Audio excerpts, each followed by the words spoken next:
Hello everyone, welcome back to our channel. অনেক দিন পর ব্লগ করছি, যেহেতু আমি ব্লগ করছিলাম না, দিয়ে আমাকে জোর করে ব্লগ করালো। তো সামনে আমাদের পূজাদির বিয়ে, আর আজকে ছিল পূজাদির ব্যাচেলার পার্টি, তাই সকাল সকাল দিয়াতে আমাতে একদম কেক নিয়ে হাজির। তো টোটো থেকেই নেমে দুজনে মিলে একটু হেঁটে যাবো আর কি, মানে পূজাদির মামার বাড়ি। আর এই দেখো আমাদের আওয়ার ব্রাইড টু বি পূজাদি আমাদেরকে মানে এগিয়ে নিতে এসেছিলো, যেহেতু আমরা বাড়ি চিনতে পারবো না সেই জন্য। তো যাওয়ার সাথে সাথেই আমাদের সবাইকে এক প্লেট সিঙ্গারা দিল, আর দিয়া সব থেকে বড়ো সিঙ্গারাটা নেবার জন্য সিঙ্গারার সাইজগুলো মাপছিল। মানে ও সবসময় বেশি খাবে, বেশি বড়টা ওই নেবে। তারপরে দিল কোল্ড ড্রিঙ্কস, যেটা সব থেকে বেশি দরকার এই গরমে।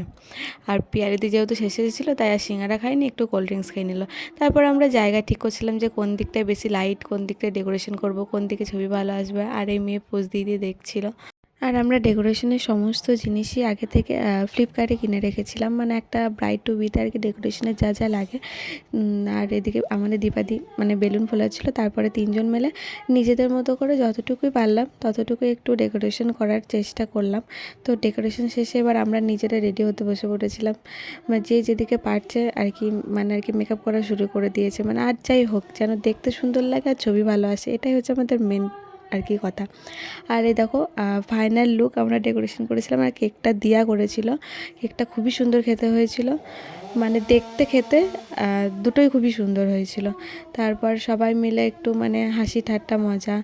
আর পূজা দিতে তো এত কিছু দেখে পুরো চোখে জল চলে এসেছিলো। আর এই একটা ব্রাইড টু বি চশমা ছিল না, আর যাই হোক চশমাটা তোমাকে পরতে হবে।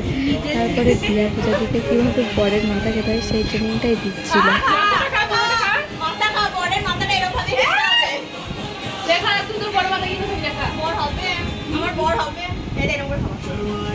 এই ভিডিওটা দেখার পর মনে হয় না তোর আর কপালে ছেলে জুটবে। হ্যাঁ, কীভাবে বরের মাথা খেতে হয় যেটা তুই দেখালি। তারপরে একটু সবাই মিলে একটু নাচ গান করলাম। আসলে আমি না ওদের থেকে জুনিয়র, সেটা কখনোই আমার মনে হয় না। মানে একদম মানে এত ভালো বন্ধুত্ব আমাদের, কখনো সিনিয়র জুনিয়রের ব্যাপারটা না কখনোই আসে না। দেন আমাদের সমস্ত কিছু আর কি ছবি তোলা, ভিডিও করা শেষ। এবার আমরা দেখছিলাম যে কোনো কিছু বাদ যায়নি তো কোনো রিলস টিলস করতে। তারপর আমরা আবার যে যার মতো ফর্মাল ড্রেসে রেডি। আর সবার ভীষণ খিদে পেয়েছে। এবার আমরা মানে রেস্টুরেন্ট যাব খাওয়া দাওয়া করতে। তাও রেস্টুরেন্টে এলাম, রেস্টুরেন্টে এসে একটা টাইমও নষ্ট করিনি। আগে মেনু কার্ড দেখে পিয়ালিদি বলছে আগে খাবারে অর্ডার দিই, তারপরে যা হওয়ার সব কিছু হবে। হ্যাঁ, তো যেটুকু টাইম খাবারে অর্ডার দেওয়ার সময় মাঝে সময় ছিল, একটু সবাই মিলে একটু ছবি তুলছিলাম। আর এরা তো একদম সোফার মধ্যে পাটা তুলে দিয়েছে। তারপরে আমাদের খাবার চলে এলো।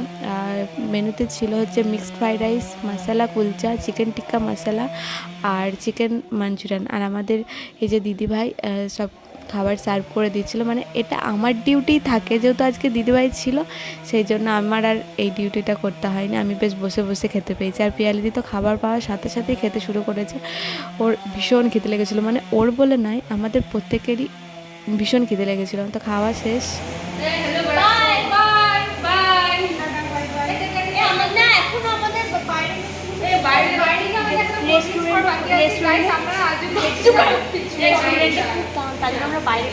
এই খাওয়ার পর এই যে এই টিস্যু পেপারের মধ্যে এই মোটা মোটা চিনির দানা আর মৌরি নেওয়া, মানে এটা আমাদের আর কি জন্মগত অধিকার একরকম। তো রেস্টুরেন্টে তো কোল্ড ড্রিঙ্কসের প্রচুর দাম, তাই বাইরে এসে দীপাদি সবাইকে এক বোতল করে ছোটো বোতলে কোল্ড ড্রিঙ্কস খাওয়ালো। আমরা কখনোই রেস্টুরেন্টে কোল্ড ড্রিঙ্কস খাই না, কারণ রেস্টুরেন্টে কোল্ড ড্রিঙ্কস না ভীষণ দাম।